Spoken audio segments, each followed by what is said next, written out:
दिल्ली में कांग्रेस केंद्रीय चुनाव समिति की बैठक चल रही है और कांग्रेस उम्मीदवारों की पहली सूची जल्द आने की संभावना है। कल तक जारी हो सकती है पहली लिस्ट। ये बड़ी खबर आपको बता रहे हैं। दिल्ली में कांग्रेस सीईसी की बैठक लगातार जारी है और कांग्रेस मुख्यालय में अंतिम दौर का मंथन चल रहा है। फाइनल ये बैठक और इस बैठक के बाद फाइनल मोहर लग जाएगी। उसके बाद सूची जारी होगी। कांग्रेस की पहली सूची सामने आ सकती है। ये बड़ी खबर आपको बता रहे हैं। अजय माकन, भूपेंद्र हुड्डा, उदय भान और दीपक बाबरिया इस मीटिंग में शामिल हैं। कांग्रेस के राष्ट्रीय अध्यक्ष इसकी अध्यक्षता कर रहे हैं। राहुल गांधी भी इस बैठक में मौजूद हैं। तमाम उम्मीदवारों के नामों पर मंथन चल रहा है। फाइनल मोहर आज की इस बैठक में लग जाएगी और माना जा रहा है कि कल तक पहली लिस्ट जो है वो सामने आ जाएगी। हालांकि आज भी देर रात तक पहली सूची कांग्रेस के सामने आ सकती है। ये बड़ी खबर आपको बता रहे हैं। कांग्रेस मुख्यालय में अंतिम दौर का मंथन चल रहा है। कांग्रेस के राष्ट्रीय अध्यक्ष मल्लिकार्जुन खड़गे की अध्यक्षता में उम्मीदवारों पर मंथन चल रहा है। उम्मीदवारों पर चर्चा चल रही है और लोकसभा में नेता प्रतिपक्ष राहुल गांधी भी इस बैठक में मौजूद हैं। ये बड़ी खबर आपको बता रहे हैं। हरियाणा की सभी सीटों पर चर्चा हो रही है। सभी सीटों को लेकर के मंथन चल रहा है।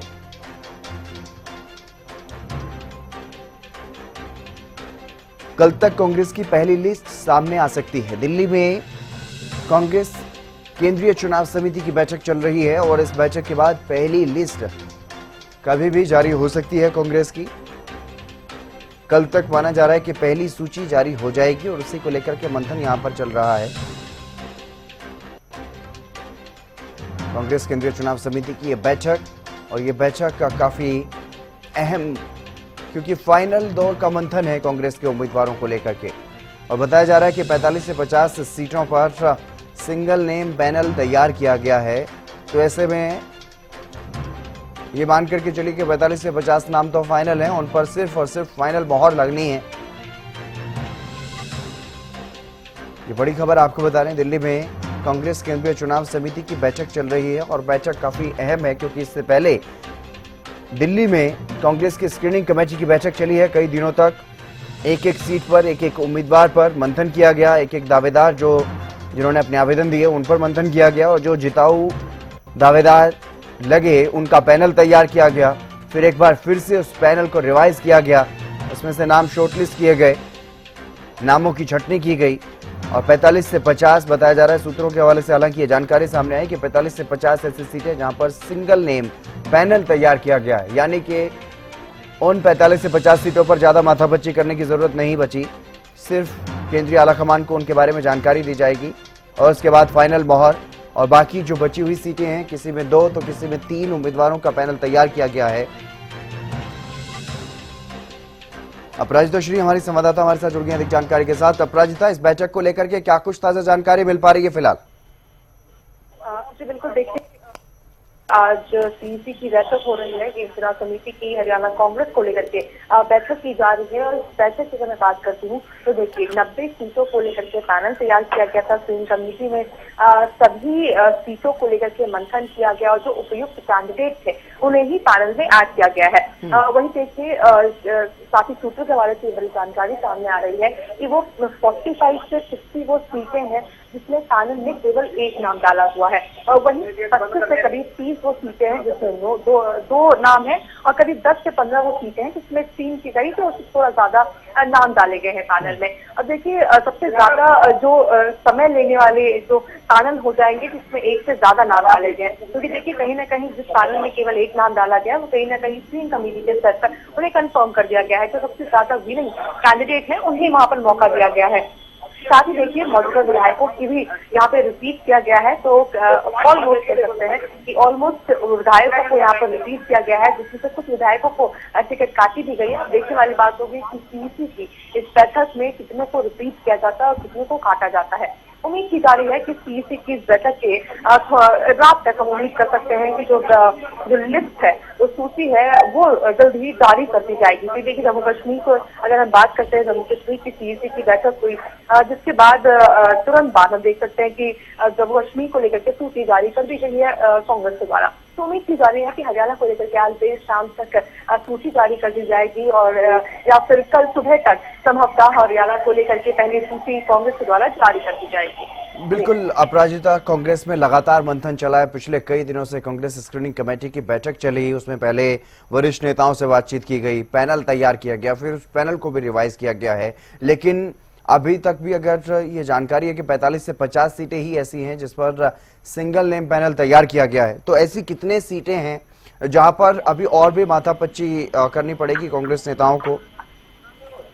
जी देखिए, सबसे पहले तो अगर बात की जाए उन 45 से 50 के करीब जो भी सीटें हैं जिसमें एक नाम डाले गए हैं पैनल में, तो सबसे पहले तो उन पर डिस्कशन होना संभव है कि उन नामों को लेकर के फाइनल कर दिया जाए। जिसके बाद हालांकि ये भी स्पष्ट नहीं है कि सीईसी को ऐसा महसूस होता है कि जिन नामों को ऐड किया गया है वो 45 से 50 जो पैनल बनाए गए हैं सिंगल नेम वाले, अगर सीईसी को ऐसा महसूस होता है कि नहीं इन नामों के अलावा कोई और नाम होना चाहिए, तो बिल्कुल चेंजेस उसमें भी संभव है। वहीं देखिए, सबसे ज्यादा समय किसी चीज में लगेगा वो है इस पैनल में 2 से ज्यादा 3 या 4 नाम है, उन पैनलों में सबसे ज्यादा समय लगने वाली बात हो जाती है कि क्योंकि देखिए अगर इतने सारे बैठकों के बाद इतने दिन तक जो बैठक चली, वापस से रिकन्फर्मेशन करने के लिए बैठक हुई है, रिविजन किया गया है, तो कहीं ना कहीं सबसे ज्यादा जो विनिंग उपयुक्त कैंडिडेट होंगे उन्हीं के नाम पैनल में डाले गए होंगे, चाहे वो एक नाम हो या फिर एक पैनल में 3 नाम हो। तो उसमें से चूज करना कि सबसे ज्यादा और एप्रोप्रिएट कैंडिडेट कौन सा है वो बहुत मुश्किल हो जाता है। तो उन नामों को लेकर के हम कह सकते हैं उन पैनलों को लेकर के सबसे ज्यादा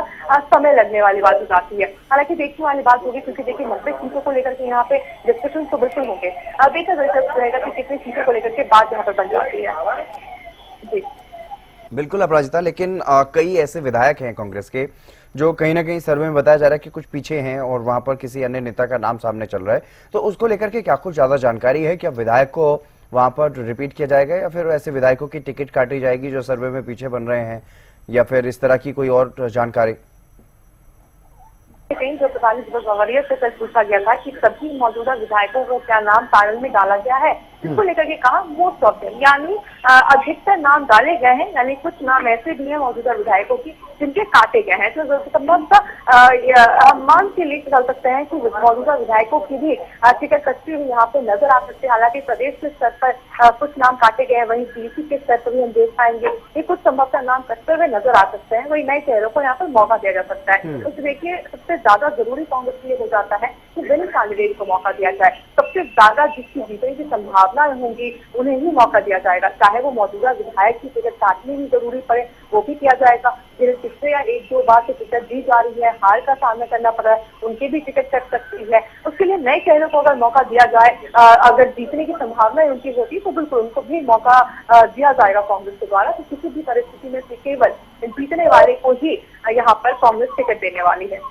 बिल्कुल अपराजिता, क्योंकि लगातार टिकाऊ और जिताऊ उम्मीदवार की बात कांग्रेस में कही जा रही है और इसी के लिए लगातार ये प्रयास किया जा रहा है, लगातार मंथन किया जा रहा है ताकि ऐसे ही उम्मीदवारों को टिकट मिल सके। लेकिन अगर बात करें, कुछ ऐसे चेहरे भी हैं सियासी गलियारों में जिनके बारे में चर्चाएं हैं कि वो कांग्रेस की टिकट पर चुनाव लड़ते हुए नजर आ सकते हैं, लेकिन पैनल में उनका नाम नहीं है। तो क्या केंद्रीय चुनाव समिति की बैठक में ऐसी सीटों पर बदलाव होने की पूरी संभावनाएं हैं?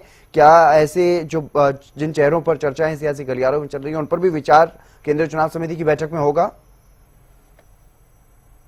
चर्चाएं चल रही है नामों को लेकर के। साथ ही देखिए, एक और खास बात है वो सांसदों को अगर बात की जाए तो सांसदों को लेकर भी चर्चाएं चल रही थी। जिस तरीके से कुमारी शैलजा कहती हुई नजर आई है कि मैं प्रदेश के स्तर पर काम करना चाहती हूँ, विधानसभा चुनाव लड़ने के लिए मैं इच्छुक थी, जिसका मैंने इच्छा भी हाईकमान के सामने लोकसभा चुनाव की समय रखा था। हालांकि उन्हें लगा कि मुझे लोकसभा चुनाव लड़ना चाहिए, मैंने उनकी बात रखी, चुनाव लड़ा। हालांकि मैं विधानसभा चुनाव लड़ने के लिए इच्छुक हूँ, इस तरह की बात उनके द्वारा कही जा रही थी। तो बिल्कुल कुछ नाम है चर्चा में जो कहीं ना कहीं केवल हाईकमान, यानी हम उम्मीद कर सकते हैं कि सीईसी की इस बैठक में ही डिसाइड किया जाएगा, उन पर आखिरी मंथन होगा और आखिरी मोहर भी यहीं पर समाप्त लगाई जाएगी। इंतजार रहेगा जब कांग्रेस की सूची जारी की जाएगी कि किन किन कौन कौन सरकार देने वाले नाम होते हैं।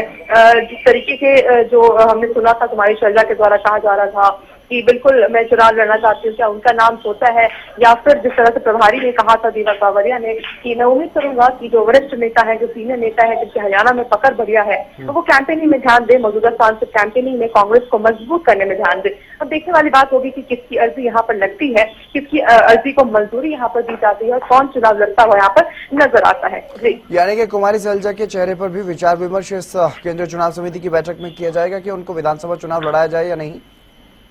जी बिल्कुल, देखिए, हालांकि जिस तरीके से प्रभारी दीपक बावरिया से पूछा गया था कि कुमारी शैलजा को लेकर के जब उन्होंने एक्सक्लूसिवली हरियाणा न्यूज से बात की थी कि क्या कुमारी शैलजा को लेकर के सीधा सीईसी में डिस्कशन होगा, तो उनके द्वारा स्पष्ट रूप से कहा गया कि हाई कमान इसका फैसला करेगी। यानी हम उम्मीद कर सकते हैं कि जो कुमारी शैलजा को लेकर के डिस्कशन चल रहे हैं, चाहे रणदीप सुरजेवाला के सीएम के फेस को लेकर के जिस तरह का एक रेस हमने देखा है, तो बिल्कुल उम्मीद की जा रही है कि इसी सीईसी की बैठक में हाईकमान के साथ ये तमाम चीजें डिस्कस की जाएगी। अब देखने वाली बात कि किसे हाईकमान किसकी बात मानती है या क्या डिसीजन हाईकमान लेती है, क्योंकि देखिए हितेंद्र, कांग्रेस 10 साल से हरियाणा में सत्ता से बाहर है, तो इस बार हाईकमान भी काफी सक्रिय है और खुद से हर एक चीज को देख रही है। जिस तरीके से लोकसभा चुनाव में कहा गया था, एलिगेशन लगाए गए थे कि रिपोर्ट कार्ड सही नहीं पहुंची थी हाईकमान के पास, इस तरह चीजों को देखते हुए हाईकमान खुद हर एक चीज को क्लीनली देख रही है। तो बिल्कुल हम कह सकते हैं कि चाहे सांसदों के चुनाव लड़ने की बात हो जाए, नए चेहरों को चुनाव लड़ने की बात हो जाए,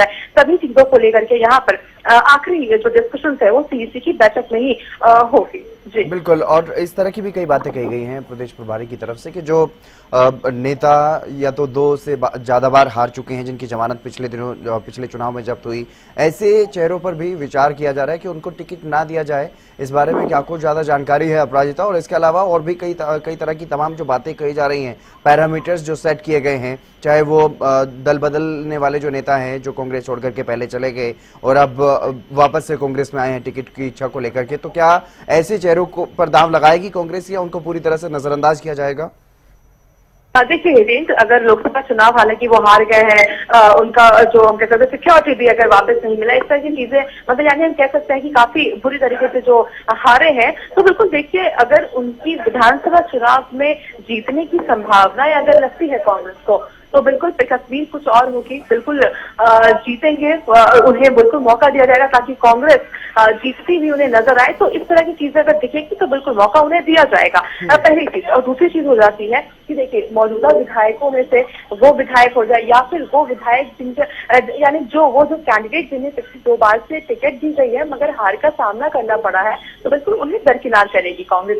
तीसरी अहम चीज हो जाती है कि जो कांग्रेस के लिए लॉयल नहीं है, वो बहुत एक बड़ा क्राइटेरिया इस बार कांग्रेस ने फिक्स किया है कि जो कांग्रेस के लिए लॉयल नहीं है, यानी आने जाना लगा रहता है। विधानसभा चुनाव को देखते हुए वो घर वापसी की उन्होंने वापस की है उन्होंने कांग्रेस में विधानसभा चुनाव को देखते हुए, तो उन लोगों की टिकटों पे वापस से मंथन किया जाएगा और संभव भी है कि उन्हें भी दरकिनार किया जा सकता है, क्योंकि लॉयल्टी बहुत ज्यादा इम्पोर्टेंट हो जाती है कांग्रेस के लिए। जी, तो यानी कि जो निर्दलीय विधायक जिन्होंने कांग्रेस का पिछले दिनों दामन थामा या कांग्रेस के समर्थन की बात कही, या जो अन्य दलों से जो आने वाले पूर्व विधायक या मंत्री, इस तरह के जो बड़े नेता हैं, पूर्व सांसद हैं, तो क्या उन पर यानी कि सस्पेंस बना हुआ है अभी तक उनकी टिकट को लेकर के?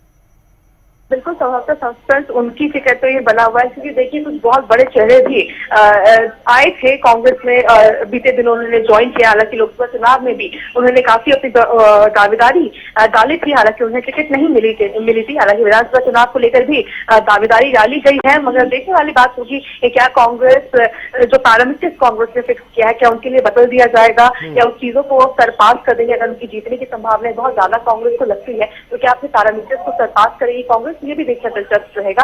मगर हालांकि अगर प्रभारी दीपक बावरिया की मैं बात करती हूँ, तो बिल्कुल उनके द्वारा कहा गया है कि जो भी आने जाना लगा रहता है, जिसके कैंडिडेट का लॉयल नहीं है, विधानसभा चुनाव को देखते हुए पिछले कुछ समय में वो वापस आए हैं, तो बिल्कुल उन कैंडिडेट को दरकिनार करने में गुरेज नहीं खाएगी कांग्रेस। जी चलिए, बहुत शुक्रिया अपराजिता तमाम जानकारी देने के लिए, और आप नजर बनाए रखिएगा। तो कांग्रेस उम्मीदवारों की पहली सूची जल्द आने की संभावनाएं हैं, क्योंकि केंद्रीय चुनाव समिति की इस बैठक में फाइनल मोहर लगनी है और चर्चा चल रही है, मंथन चल रहा है सभी 90 सीटों को लेकर के। जिस तरीके से लगातार मंथन चल रहा है, पहले कांग्रेस स्क्रीनिंग कमेटी की बैठक में एक सीट पर मंथन किया गया, एक दावेदार पर मंथन किया गया, नाम शॉर्टलिस्ट किए गए, फाइनल एक पैनल तैयार किया गया, और अब उस पैनल के साथ ये तमाम टीमें जो हैं वो केंद्रीय चुनाव समिति की बैठक में अब चर्चा कर रही हैं।